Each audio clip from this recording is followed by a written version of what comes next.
This film documents the Vietnam War in the words of Americans who served there. It features home movies and rare archival footage collected during a worldwide search, and now presented in high definition. Many scenes are graphic in nature, and viewer discretion is advised.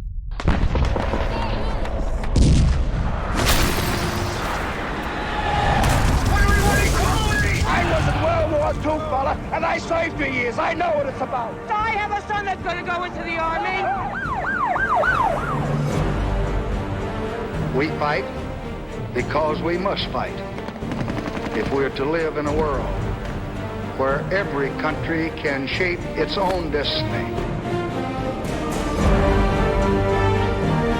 we will not be defeated.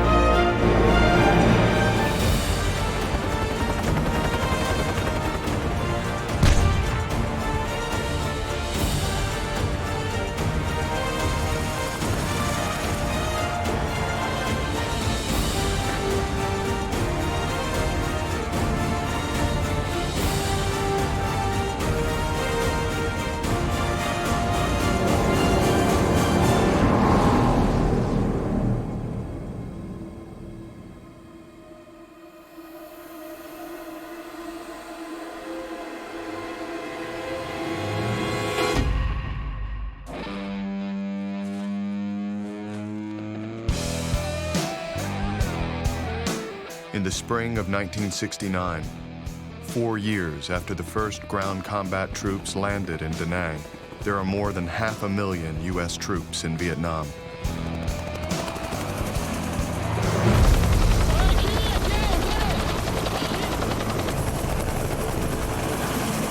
But the war that once garnered the vast majority of America's support has drastically changed.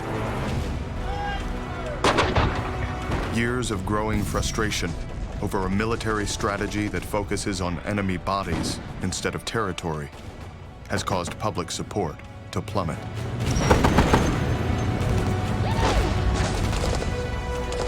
And for the first time, the American soldiers in Vietnam are feeling the effects of the anti-war movement at home.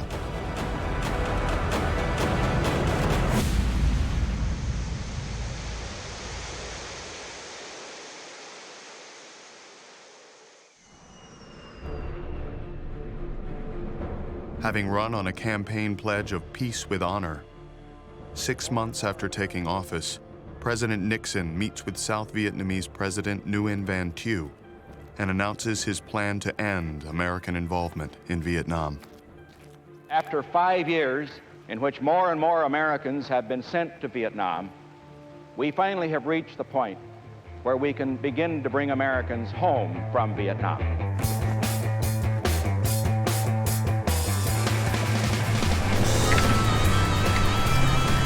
The U.S. military now begins the long and complicated process of withdrawing American troops and training the South Vietnamese to take over full combat responsibilities. The strategy is called Vietnamization.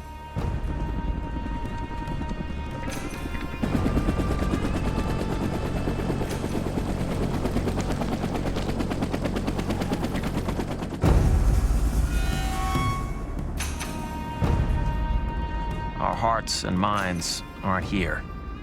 They're back home, where most of us think we belong.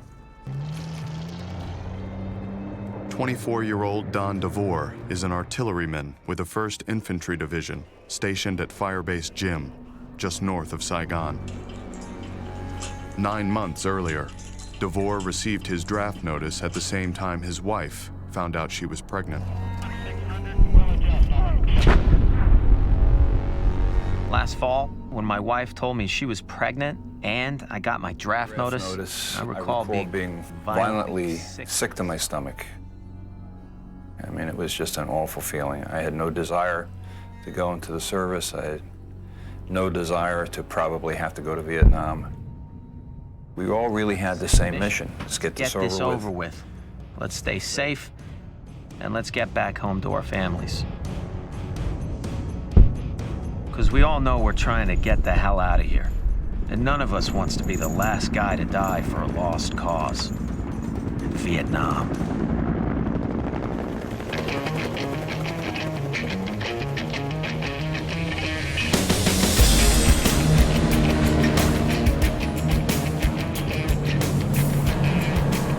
Everyone's on edge. Bad enough that we're out here in the middle of this crap. Now on top of that, we've got these damn ARVN hanging over our shoulders.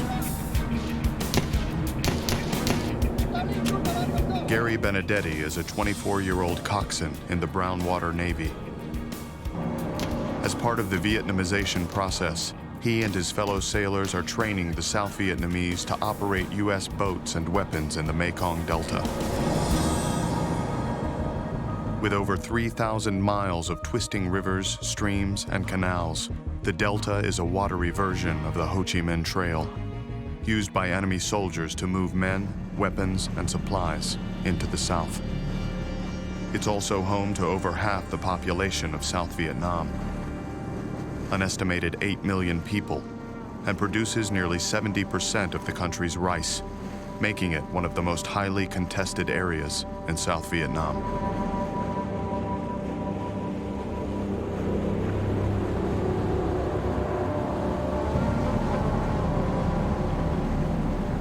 I don't know how the hell we're supposed to teach these guys to take over for us. I mean, our Navy's been out on these rivers for years trying to stop the Viet Cong, and we're still having a hell of a time.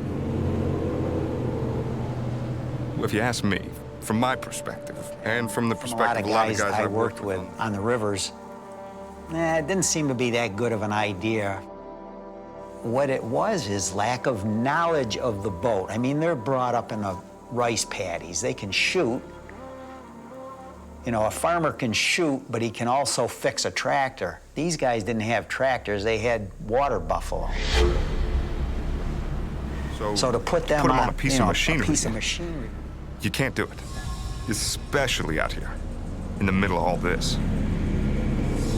I mean, the VC ambush us every chance they get.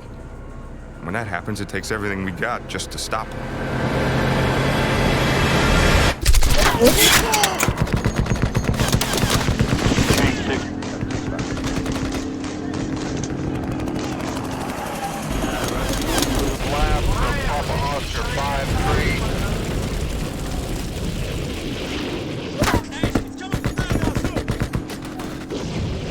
Forget about winning.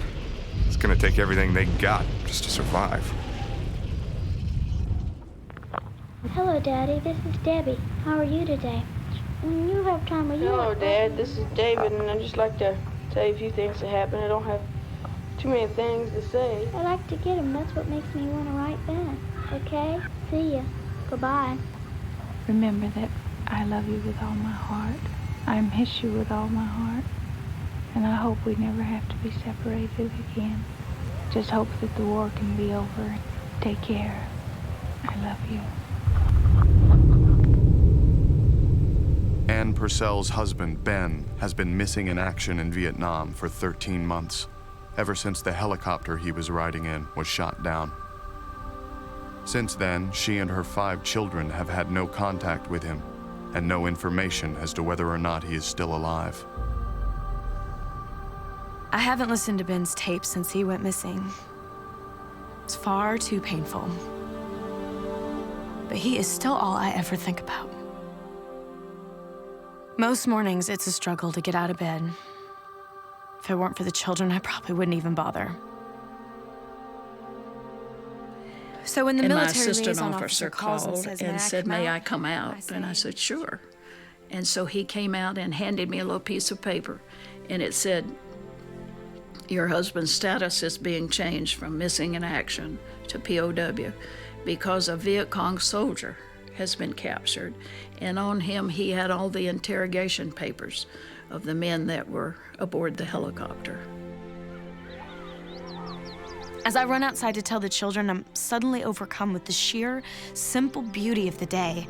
It's as if I've spent the last year seeing the entire world through a dark gray veil. And now, finally, that gray is gone.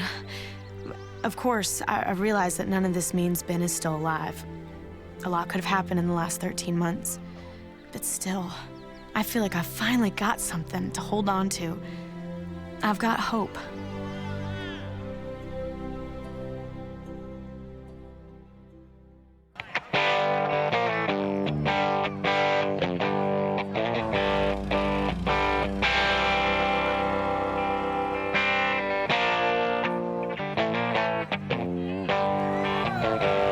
There's no words to describe this place, other than Woodstock is one weird, wild place. And I'm loving every minute of it. Don DeVore's world has quickly changed. 3 days ago, he was in Vietnam. Now he's home on emergency leave because his wife went into early labor. She and the baby are fine, but his sleepy hometown has undergone quite a change.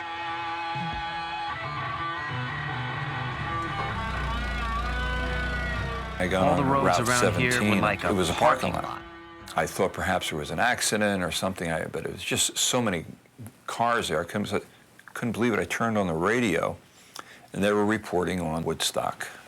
So I called some friends who lived nearby in the area, and they came over. And we said, well, let's go to Woodstock. Well, come on, all of you big, strong men. Uncle Sam needs help again. Got himself in a terrible jam. Way down yonder in Vietnam. Put down your books, pick up a gun. We're gonna have Other than being the only guy with short hair, I feel like I fit in here way better than I ever did in Vietnam. Don't ask me, I don't give a damn. Next up is Vietnam. It just didn't resonate with Vietnam. They're these two separate worlds, you know? But as much as I try to push it out of my mind, I know none of this is gonna last. A couple of days when this leaves over, Woodstock, my family, and my brand new baby will all be a distant memory. 'Cause I'll be back in Vietnam.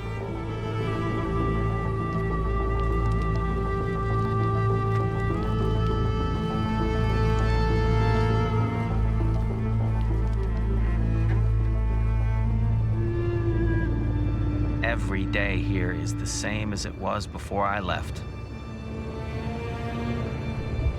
We send out round after round for hours at a time, and then we sit back and wait, bored out of our minds, until it starts again.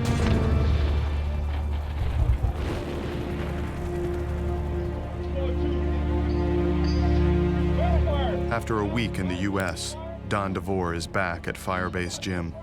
He and his fellow soldiers have just learned that Ho Chi Minh, the communist leader of North Vietnam, has died. They're saying we're supposed to have a ceasefire in honor of Ho's death, but we all learned from Tet that ceasefires don't mean shit.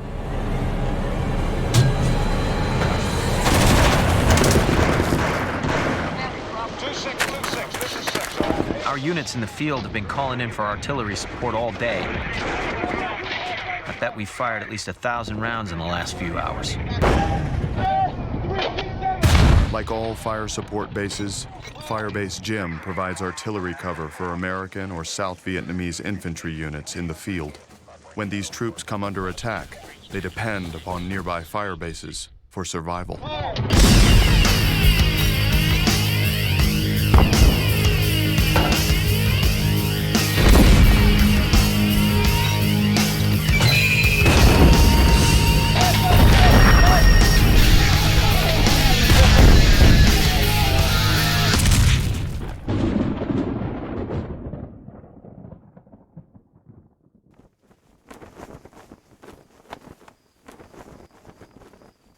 Come sunset, things die down. But we're still on full alert. Not surprisingly, enemy forces launch the majority of their attacks at night, under the cover of dark. Fire bases, such as Gym, are considered primary targets. And since the bases are immobile, the VC have ample time to scope out any weaknesses.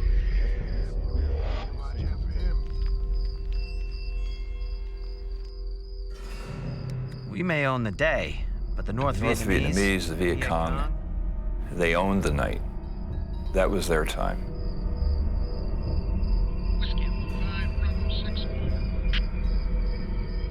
I always felt that that's when the advantage went over to them, because then a lot of the modern weaponry and techniques that we had just didn't apply to the nighttime. And at night was when we were most aware that we were very vulnerable. Some nearby bases got hit last night, so everyone's on edge. Me and 5 other guys are assigned to guard duty at the fire control bunker. Our orders are to radio in coordinates as soon as a target's spotted. Although, right now, I'm so tense I can barely talk.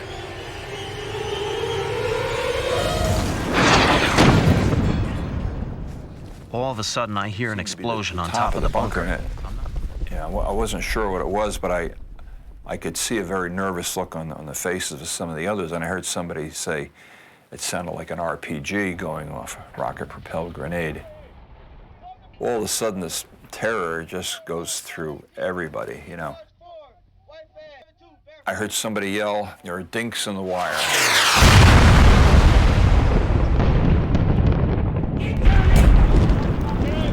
It exploded, I think, right next to my feet, and that's the one that hit me. And it literally picked me a couple of feet right up off the ground and slammed me back down. And then I could feel a lot of pain. A lot of pain up and down the left side of my body.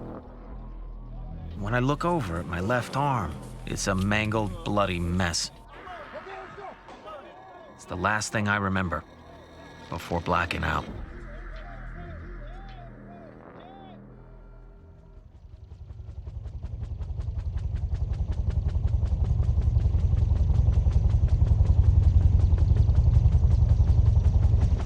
By dawn, the attack on Firebase Gym is over. As usual, the enemy withdraws at first light, when American firepower is once again most effective.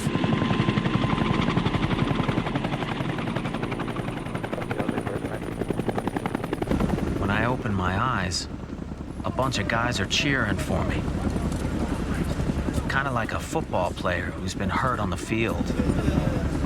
He's now being carried off to the yells and screams of the crowd.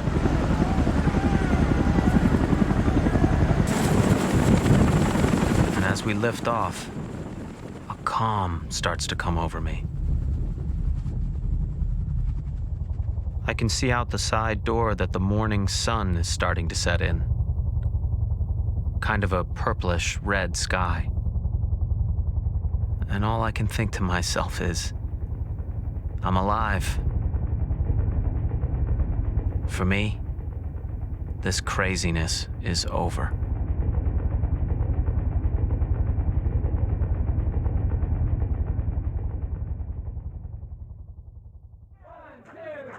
In the fall of 1969, the anti-war movement is heating up. On October 15th, more than 1 million people across the country, in both small towns and large cities, participate in the Vietnam moratorium demonstrations. It's the time of the season when love runs high. In this time, give it to me easy and let me try with pleasured hands to take you in the sun. Meanwhile, even though the total number of troops is starting to be reduced, the military still needs men to fill its ranks, and a draft to meet that need. For years, local draft boards have been widely criticized for a deferment policy that gives preference to students and the wealthy. So, on December 1st, 1969, the Selective Service holds its first draft lottery since World War II. June 25th. 366 plastic balls, each marked with a different birth date, including February 29th, are drawn to determine a completely random draft order for men between the ages of 19 and 25. July 4, 279.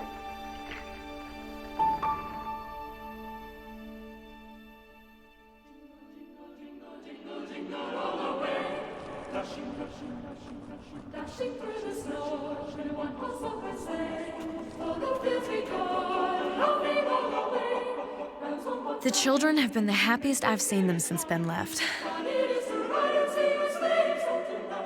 It actually even feels like Christmas this year.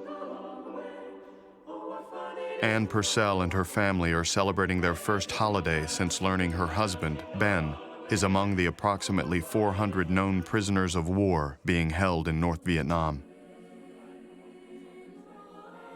Ever since we got the news about Ben, all the children think he'll be coming home soon. My daughter, So Debbie, is was even just convinced that we're going to get a that letter we were at Christmas. going to get a letter at Christmas.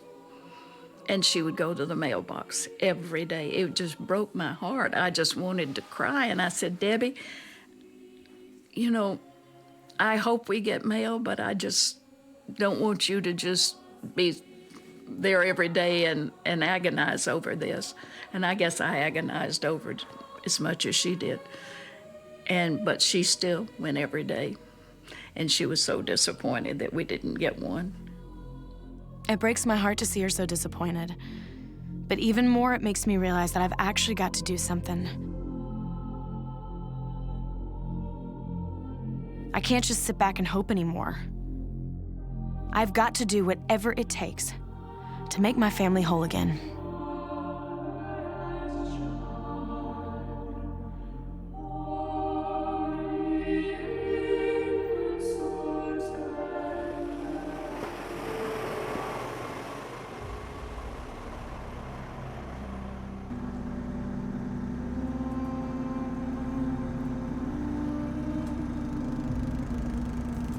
Cruising down these rivers, I'm surrounded by people who still live like they're in the Stone Age. You can almost forget that we're in the middle of a war zone. Although that's the best way to get yourself killed. Because out here, everything can change in a second, and you never see it coming. Gary Benedetti and his crew have been patrolling in the Mekong Delta for the past 12 months. Their current assignment is to pick up a group of Navy SEALs who have come under attack by the Viet Cong. They're on board what's known as an Alpha boat, which is specifically designed to withstand underwater explosions. The further we go, the narrower the river gets, to the point where it's less than 100 feet across.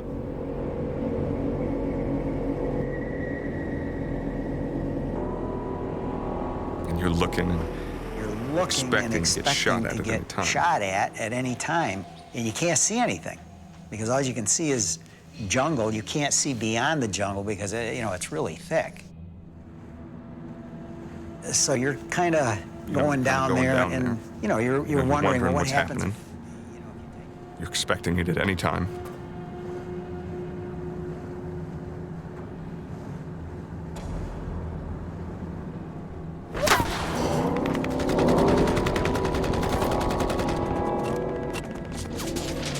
Suddenly, we're taking sniper fire from the shoreline. Everybody opens up. You don't even know what the hell you're shooting at. You just keep shooting.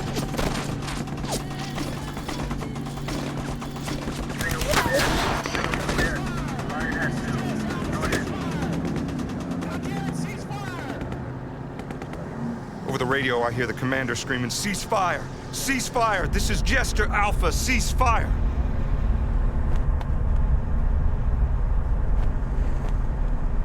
When the smoke finally clears, we can see what we've hit.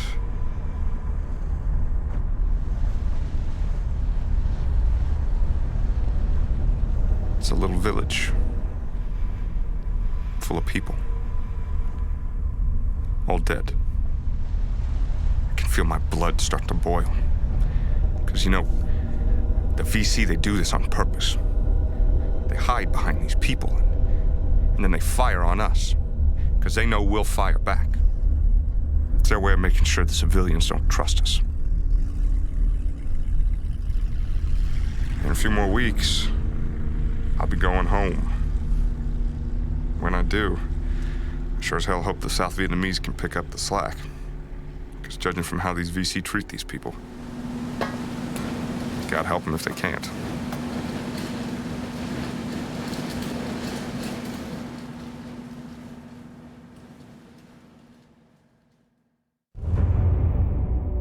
In Paris, peace talks between North and South Vietnam, the Viet Cong, and the United States are deadlocked. After nearly 2 years, almost all that has been agreed upon is the shape of the negotiating table. Hoping to speed up the process, National Security Advisor Henry Kissinger begins secret meetings with North Vietnamese negotiator Le Duc Tho.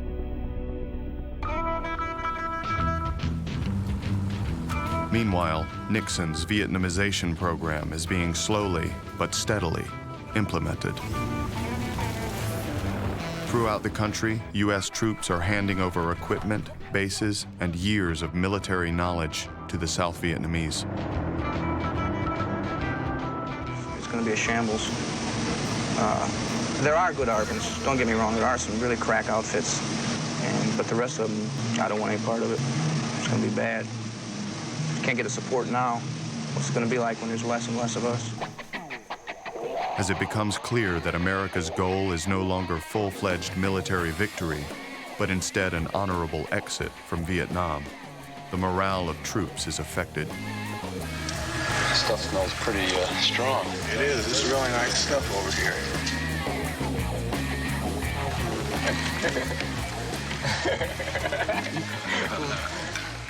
And you empty it out and you stick the bowl in the barrel, blow into the bowl, and when it comes out, you get really stoned. I picked a hell of a time to come back to this country. Although the main reason I did is because I'm dying for a chance to command a battalion. Lieutenant Colonel James Anderson is an aide to General Creighton Abrams, the overall U.S. military commander in Vietnam. 7 years after serving as an advisor to the ARVN, Anderson now prepares to take command of a troubled American battalion. General Abrams turned to me one night at the dinner table and he said, "Jim," he said, "why don't you take command of that battalion?" It was almost as though to say, "Okay, wise guy, you seem to have all the answers. Won't you go show me?" And I said, "I'd love to take command of that battalion."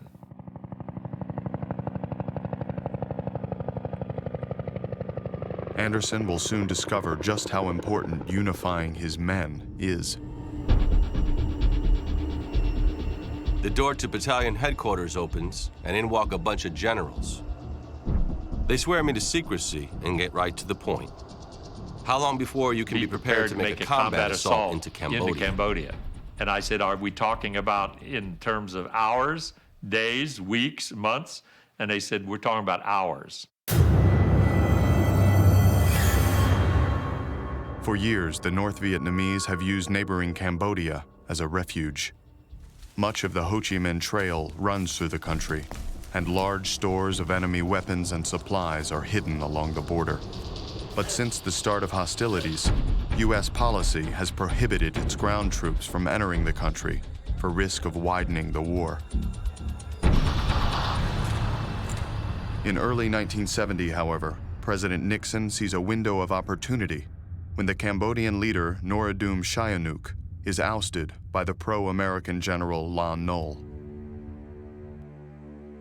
Despite the political risk, Nixon decides a chance at destroying the NVA's capacity to launch assaults into South Vietnam is worth the gamble, and so he issues top-secret orders, sending U.S. troops into Cambodia.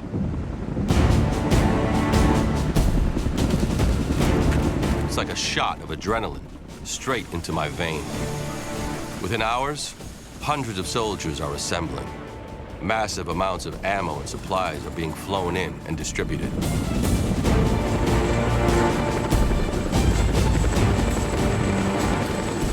No one can contain their excitement. We've been waiting a long time for this. A chance to cross that forbidden line and see what's on the other side. We're finally going into Cambodia.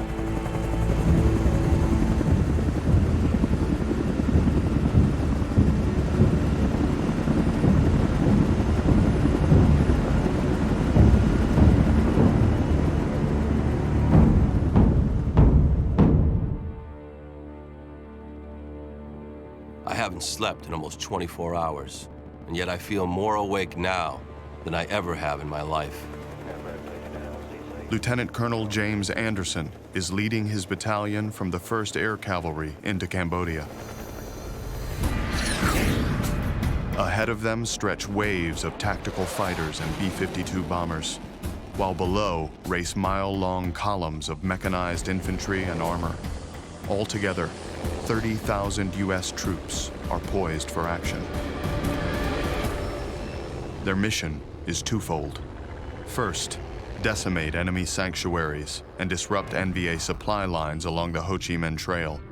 And second, attempt to find and destroy the Communist Military Command Center known as Kasvin, which is rumored to be located in the Fishhook region.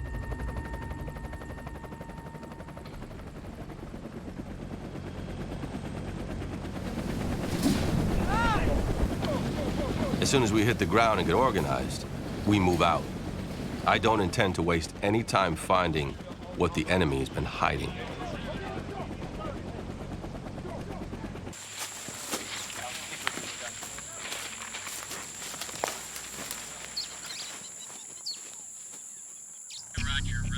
We just come up on a trotter here. I think it's into a small village.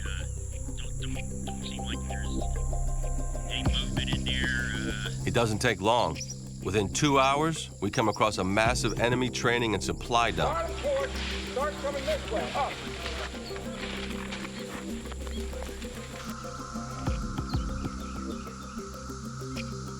Right away, the guys start calling it the city, because it has almost everything you could imagine that you would have in a city. That you would have in a city any place else. You had schools, you had hospitals, you had ammunition storage areas. I don't know how many tons, hundreds of tons of rice that were in there. I was shocked that they had it, that it was that large and it was that close to the border. I don't think we were more than 7 miles into Cambodia. So if there's that much here, I can only imagine how much is out there.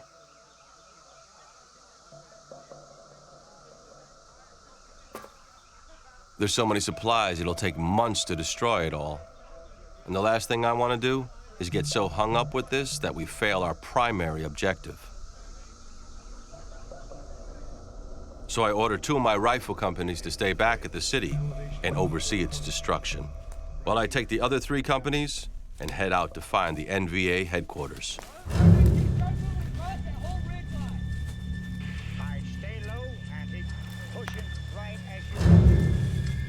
While Anderson and his men speed towards their objective, President Nixon prepares to deal with the political problem, the uproar that the news will surely provoke.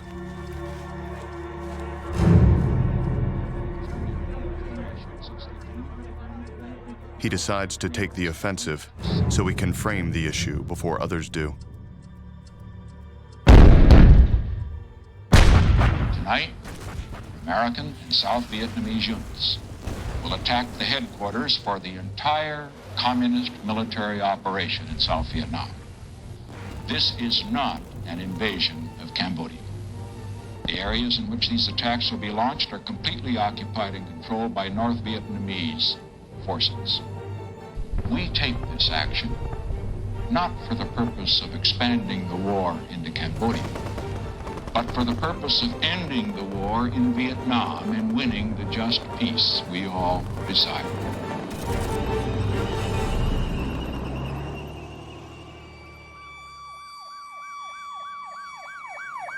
The day after Nixon's announcement, student protests break out on dozens of campuses across the country. On May 4th, 2,000 students rally at Kent State. As the demonstration erupts into violence, members of the Ohio National Guard suddenly open fire on the crowd of students. In 13 seconds, 67 live rounds are fired. 4 students are killed. 8 more are wounded. 1 permanently paralyzed. Public reaction is horrified and widespread. 4 million students go on strike, forcing 450 colleges, universities, and high schools to shut down.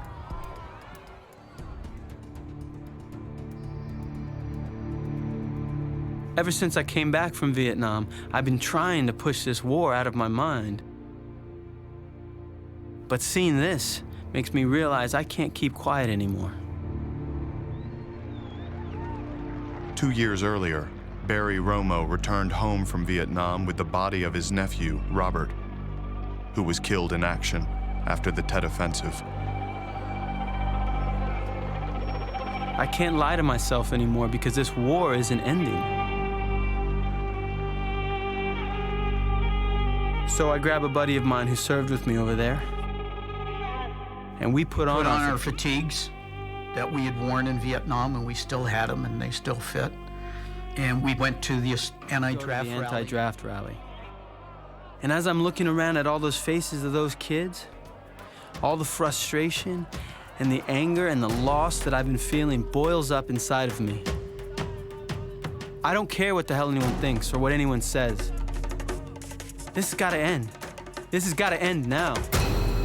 So I jump up and I start telling all these kids that if they're brave enough to burn their draft cards and risk going to jail, well, then I support them.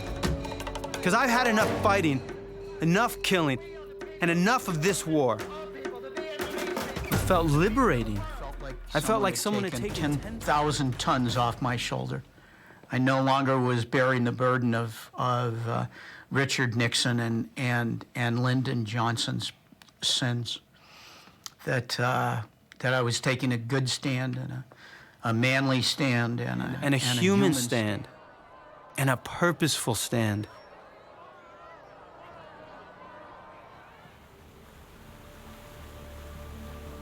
With the country tearing itself apart, President Nixon issues a directive curtailing the scope and length of the mission in Cambodia.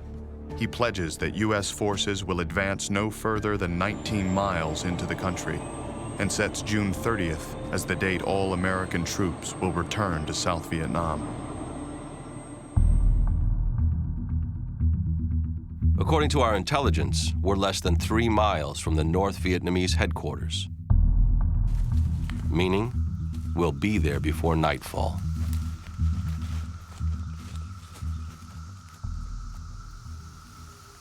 But just as we're closing in on our objective, I get a call from division headquarters telling me to halt in place. Do not go any further. Don't go any further. Doesn't make any sense to me tactically. And I was pretty upset about it. I called and I said, who in the hell is making this kind of dumb decision? You know, I'm within 5 kilometers of my objective, and we can be there by nightfall. I said, what's going on? And well, finally the division commander got on the phone and said, Anderson, shut up and listen. Your orders are halt in place, don't go any further. I found out later that President Nixon reported to the American people that our objectives in Cambodia were limited. I'm absolutely speechless. For the first time in a long time, it seemed like we were finally using some common sense in this war. Now, I'm not sure what the hell we're doing.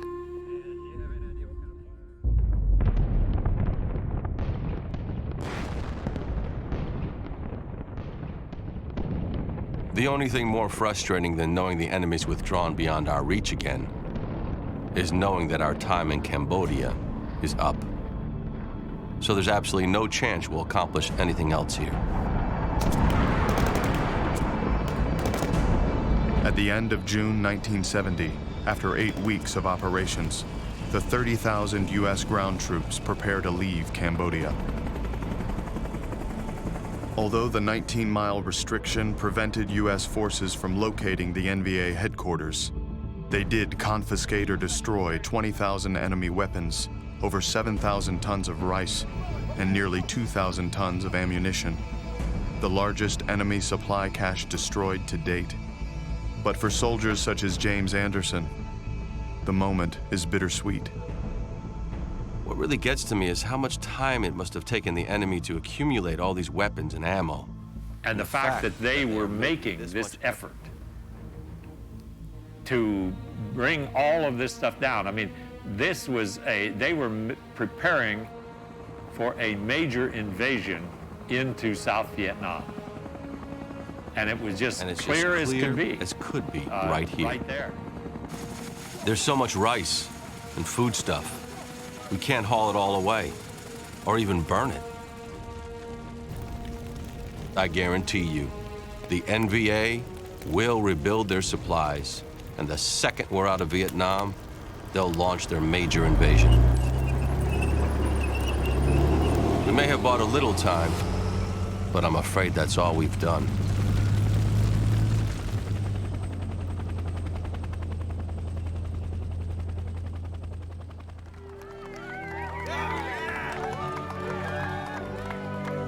Every day I see another wife welcome her husband back from Vietnam. I'm so happy for them. But at the same time, nobody's doing a thing to help bring Ben home. And I'm through waiting. In the summer of 1970, Ann Purcell becomes a founding member of the National League of Families, an organization with only one mission: to obtain the release of all prisoners, a full accounting of the missing, and the return of all recoverable remains of those killed in Vietnam.